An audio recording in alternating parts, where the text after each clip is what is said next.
What's up guys, Quinn60, no I'm only joking, I'm not Quinn. My name is homerjnick, and this is my Static Charge monk on Diablo 3. Now there are plenty of people playing Static Charge monk.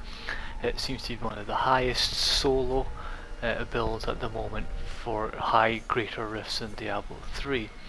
Now this is my variation on the Static Charge monk, and I want to show why I find it particularly effective.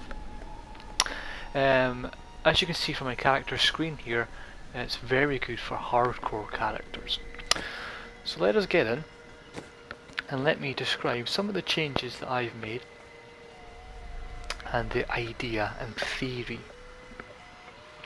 behind it all.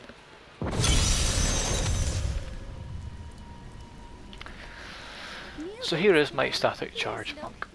So we know the basic premise of the Static Charge monk, yeah? 1, 2, 3, Fist of Thunder, and then wail on the enemies with Fists of Fury. And for 3 hits, the Static Charge debuffs the mobs, proc it with Way of the 100 Fists. So that's the general idea, and we know that we proc Restraint through Dashing Strike. That is the cookie cutter Static Charge monk in a nutshell.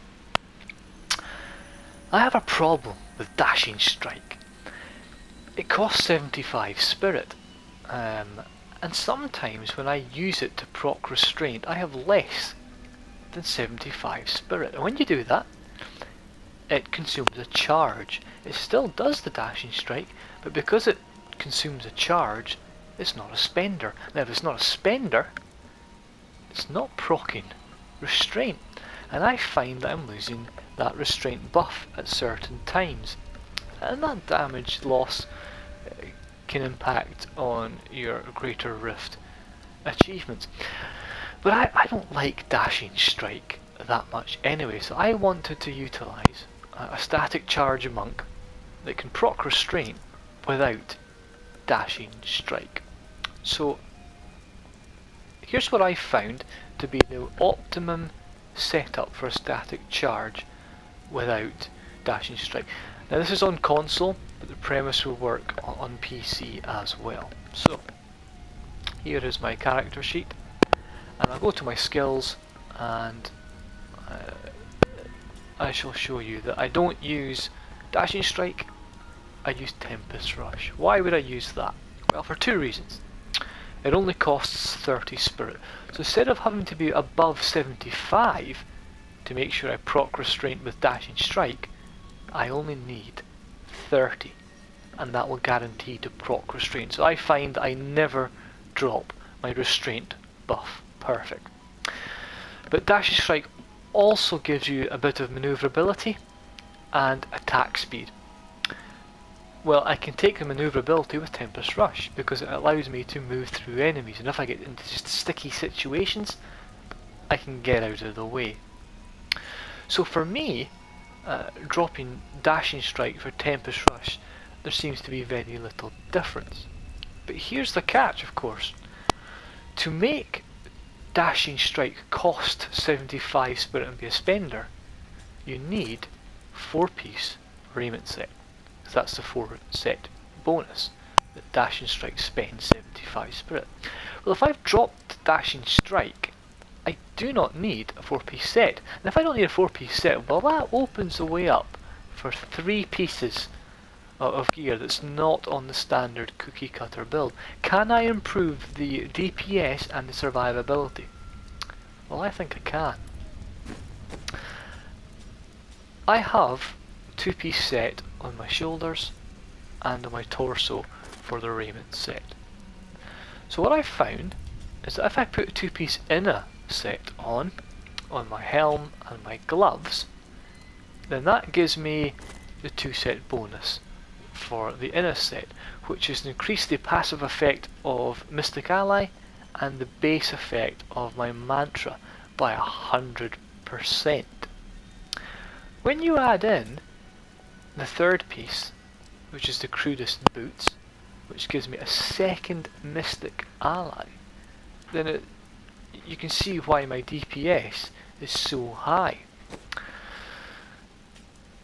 The cookie cutter build asks you to use mantra, salvation, agility to give you 35% dodge. Well, I'm now getting 70%, therefore survivability is very, very good.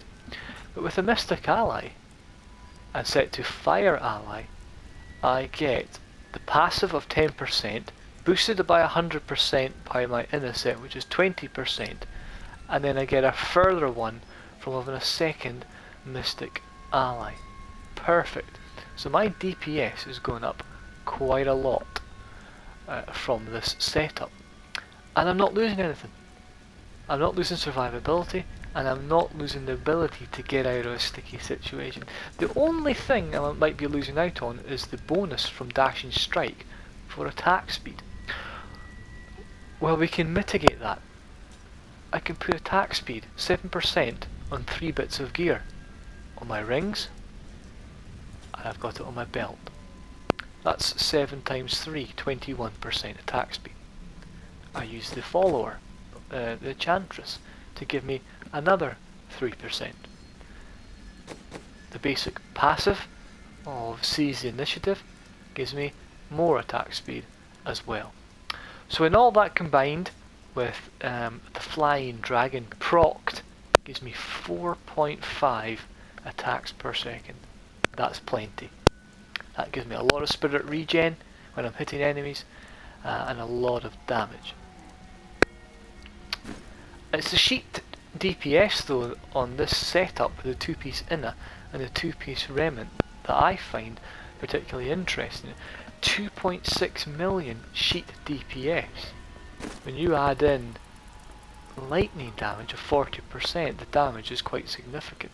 But particularly when all your procs and buffs are going off. So if we go to an area where enemies are, and I get my Flying Dragon to proc as well as Seize the Initiative. Let's see what attack speed is, and my DPS and my elemental DPS. So there we are. Did I proc Flying Dragon? No.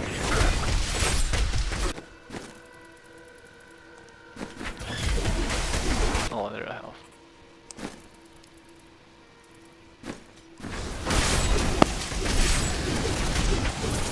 There we go.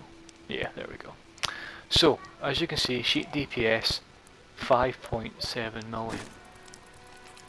With Seize the Initiative and Flying Dragon, attacks per second 4.6. Lightning damage 8 million.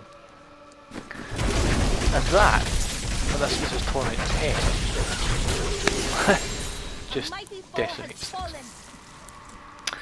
And there's the benefit that I find over the static cookie cutter build. So I'm just going to go over some of my gear. There are some important parts to the gear, obviously. On hardcore, I find using the Shenlongs to have life and hit on both quite important. So I've got life and hit on both. You'll also notice my secondaries are the chance to chill and the chance to immobilize. And in fact, I've got those secondaries on most of my gear that I can. For instance, there's my gloves that I use. It's got 4% chance stun to hit. Otherwise, it's all standard stat stuff on your gear. Again, shoulders have 3.3% chance to chill. Gear's pretty much the same as the standard cookie cutter build static monk, apart from mostly the inner set, where you can choose what stats you want. As you can see, it's all pretty standard stuff. But what is interesting is the amount of pieces that have the secondary stuns or freezes or immobilize. So I have what? 1, 2, 3, 4, 5, 6 pieces of gear with chance to immobilize, stun, freeze, etc, etc, and that is nearly 20% crowd control on enemies, and therefore when you go to the cube and you see you've got APD on, when you take into that effect that the amount of things that I can stun, and you tie that with your spirit cards, survivability is not an issue. GR70, no problem. I don't die in a GR70. I have a problem clearing the GR70 in time, depending on map layout, mob rifts, density, and rift guardian. But I find that in general I can clear rifts a lot faster and a lot more efficient and a lot more consistent using this setup rather than the 4-piece raiment with dashing strike, because I have a higher sheet DPS with the same or more survivability. I'm not losing anything.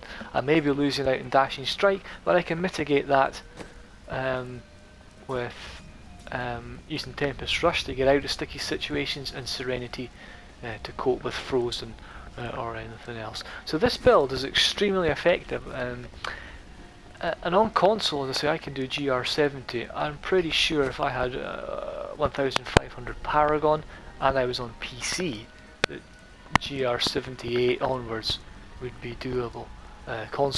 Monsters have double health because we have Nephilim Glory, which gives us double damage. But we don't have the mob density that PC do. So it's clear as day that we don't. So a build that requires mob densities, or to have a larger mob density, consoles struggle to clear the same greater rifts that our PC players do. But I think dropping 4-piece raiment and using 2-piece inner, along with Mystic Ally and the Crudest boots, boosting your DPS and your survivability to quite high numbers is an excellent way to play the Static Charge Monk.